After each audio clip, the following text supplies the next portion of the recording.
اعوذ باللہ من الشیطان الرجیم بسم اللہ الرحمن الرحیم۔ پیارے بچوں السلام علیکم ورحمۃ اللہ وبرکاتہ۔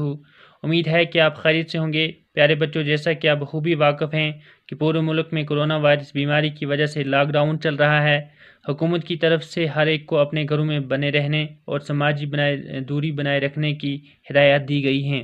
تو اس ضمن میں گورنمنٹ نے ایک اچھا ہی فیصلہ لیا کہ آپ اپنے بچوں تک آن لائن یا آف لائن کلاس کے ذریعے سے رسائی حاصل کریں۔ تو اس سلسلے میں ہم 7ویں جماعت کی اردو پڑھنے جا رہے ہیں۔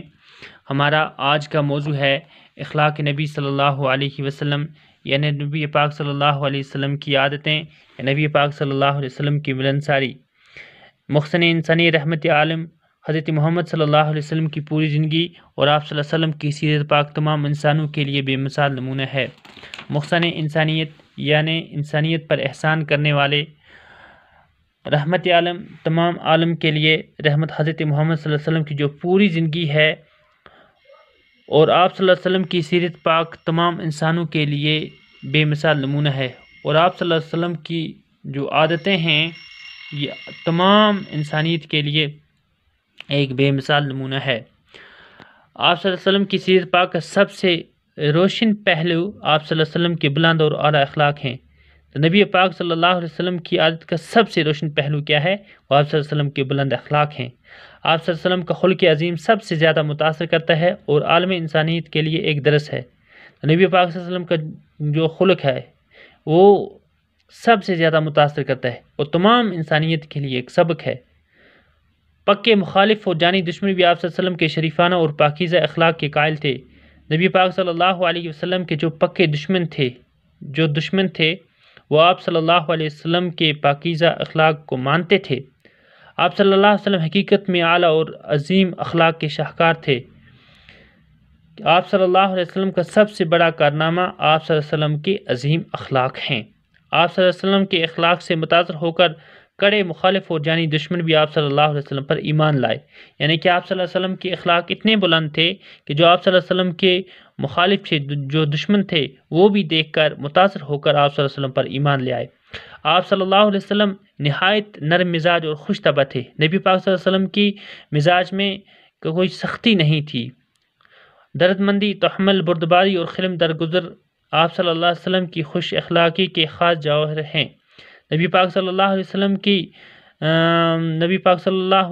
وسلم کے اندر بردباری، خلم، برداشت، معاف کرنا، تو یہ نبی پاک صلی اللہ علیہ وسلم کے وہ جوہر ہیں جو نبی پاک صلی اللہ علیہ وسلم میں پائے جاتے تھے۔ آپ صلی اللہ علیہ وسلم کے مزاج میں سختی بالکل ہی نہیں تھی، کوئی سختی نہیں تھی۔ آپ صلی اللہ علیہ وسلم نہ کوئی برا کلمہ منہ سے نکالتے تھے، نہ کسی کو برا بلا کہتے تھے، کسی کی عیب گوئی نہیں کرتے تھے، برائی کرنے والوں کے ساتھ بھی برائی نہیں کرتے تھے۔ نبی پاک صلی اللہ علیہ وسلم کوئی فضول بات منہ سے زبان مبارک سے نہیں نکالتے تھے اور نہ کسی کو کچھ کہتے تھے اور نہ کسی کی پیٹھ پیچھے برائی یعنی غیبت کرتے تھے۔ برائی کرنے والوں کے ساتھ برائی نہیں کرتے تھے بلکہ ان کے ساتھ اچھائی سے پیش آتے تھے، اچھا کرتے تھے ان کے ساتھ۔ اگر کوئی بات ناپسند ہوتی تو درگزر فرماتے۔ اپنی ذاتی معاملہ میں کبھی آپ صلی اللہ علیہ وسلم کو غصہ آیا نہ کسی سے انتقام لیا، تو جو نبی پاک صلی اللہ علیہ وسلم کے اپنی ذاتی معاملات ہوا کرتے تھے تو ان میں نبی پاک صلی اللہ علیہ وسلم کو کبھی بھی غصہ نہ آیا اور نہ کسی سے کبھی کوئی بدلہ لیا۔ آپ صلی اللہ علیہ وسلم کے عظیم اور اعلیٰ اخلاق کے واقعات کا گلدستہ اتنا خوشنما ہے کہ جہاں سے چاہیں فون چن لیں، یہاں چند واقعات کا ذکر کیا جاتا ہے۔ تو نبی پاک صلی اللہ علیہ وسلم کے جو اخلاق ہیں، اعلیٰ اخلاق، ان کے پھولوں کا جو غنچہ ہے کہ جہاں سے چاہیں فون چن لیں، اتنا خوشنما ہے، اتنا خوش ہے کہ ہم جہاں سے بھی چاہیں فون چن لیں، یعنی نبی پاک صلی اللہ علیہ وسلم کی رہنمائی زندگی کے ہر شعبے میں ہے۔ جو زندگی کے جس شعبے میں بھی جائیں، ہم نبی پاک صلی اللہ علیہ وسلم کی رہنمائی حاصل کر سکتے ہیں۔ یہاں کچھ واقعات ہیں۔ جن لوگوں کے شر اور ظلم کی وجہ سے آپ صلی اللہ علیہ وسلم کو مکہ معظمہ سے ہجرت کر کے مدینہ منورہ جانا پڑا تھا، فتح مکہ کے بعد آپ صلی اللہ علیہ وسلم نے ان کو معاف فرما دیا اور کوئی بدلہ نہ دیا۔ جن لوگوں کی وجہ سے، جن ظالموں کی وجہ سے نبی پاک صلی اللہ علیہ وسلم کو مکہ سے ہجرت کر کے مدینہ جانا پڑا تھا، جو جب مکہ فتح ہوا، جب فتح ہوئی تو اس کے بعد آپ صلی اللہ علیہ وسلم واپس آئے تو ان دشمنوں سے کوئی بدلہ نہ لیا اور سب کو معاف کر دیا۔ تو ایک مرتبہ ایک منافق نے قتل کرنے کے ارادے سے آپ صلی اللہ علیہ وسلم پر حملہ کیا، لیکن وہ کامیاب نہیں ہو سکا۔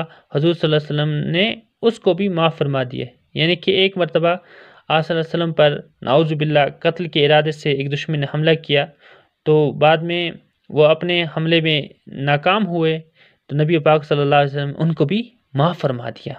ایک بار آپ صلی اللہ علیہ وسلم بازار سے گزر رہے تھے، ایک صحابی رضی اللہ تعالیٰ عنہ نے آپ صلی اللہ علیہ وسلم کی خدمت میں حاضر ہو کر عرض کیا، اے اللہ کے رسول صلی اللہ علیہ وسلم، مجھے آپ صلی اللہ علیہ وسلم سے کچھ مشورہ کرنا تھا، اگر آپ تھوڑی دیر کے لیے یہاں ٹھہر جائیں تو میں بازار سے سودا سلف خرید کر گھر رکھاؤں۔ حضور صلی اللہ علیہ وسلم نے فرمایا، میں یہیں ٹھہر کر تمہارا انتظار کرتا ہوں، جلدی آنا۔ تو ایک بار نبی پاک صلی اللہ علیہ وسلم سے ایک صحابی ملے راستے میں، تو عرض کیا کہ یا رسول اللہ صلی اللہ علیہ وسلم، مجھے آپ سے ایک مشورہ کرنا ہے، آپ یہیں ٹھہریں، میں سودا سلف اپنے گھر میں رکھ کر آتا ہوں۔ تو نبی پاک صلی اللہ علیہ وسلم نے فرمایا، اب جلدی آنا، میں انتظار کرتا ہوں۔ تو وہ چلے گئے۔ وہ صحابی گھر جا کر یہ بات بھول گئے کہ حضور صلی اللہ علیہ وسلم کو بازار میں کھڑا کرنے کو کہہ آئے ہیں۔ تیسرے دن وہ صحابی رضی اللہ تعالیٰ عنہ جب بازار آئے تو دیکھا کہ حضور صلی اللہ علیہ وسلم وہیں کھڑے ہیں۔ یہ ہے انسانیت کے محسن حضرت محمد صلی اللہ علیہ وسلم کی پاک سیرت، ایفائے عہد اور بے مثال اعلیٰ اخلاق کا نمونہ۔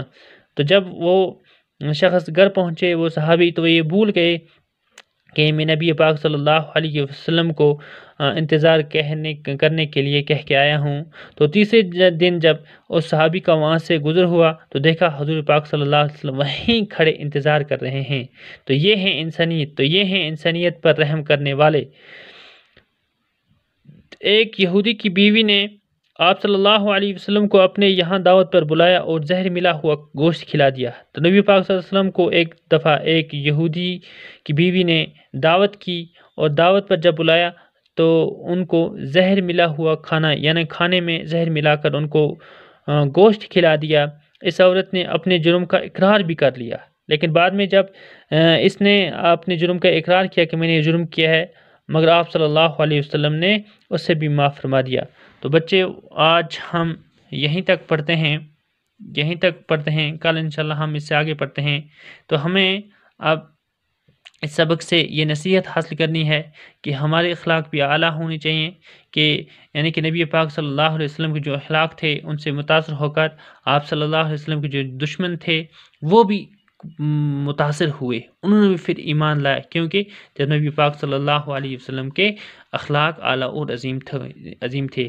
تو اس سلسلے میں بچوں، آپ کو کرنے کے لیے گھر پر کچھ کام کرنا ہے آپ کو، جیسے یہ الفاظ معنی: محسن انسانیت پر احسان کرنے والا، رحمت عالم، تمام عالم کے لیے رحمت، محمد صلی اللہ علیہ وسلم کا لقب، سیرت، عادت، خصلت، عظیم، بڑا، درس، سبق، کڑا، کٹر، پکا، قائل ہونا، تسلیم کرنا، مان لینا، شاہکار، سب سے بڑا کارنامہ، ایمان لانا، مسلمان ہو جانا، خدا اور مذہب پر یقین کرنا، متاثر ہونا، اثر قبول کرنا، تحمل، برداشت، بردباری، حلم، تحمل، جوہر، خوبی، کلمہ، بات، گلدستہ، پھولوں کا غنچہ۔ تو پیارے بچوں، آپ یہ سبھی الفاظ معنی اپنی نوٹ بک پر تحریر کریں اور ساتھ ساتھ ان کو یاد بھی کریں۔ تو کل انشاءاللہ پھر ہماری ملاقات ہوگی۔ اپنے گھروں میں رہیں اور سماجی دوری بنائے رکھیں۔ خدا حافظ۔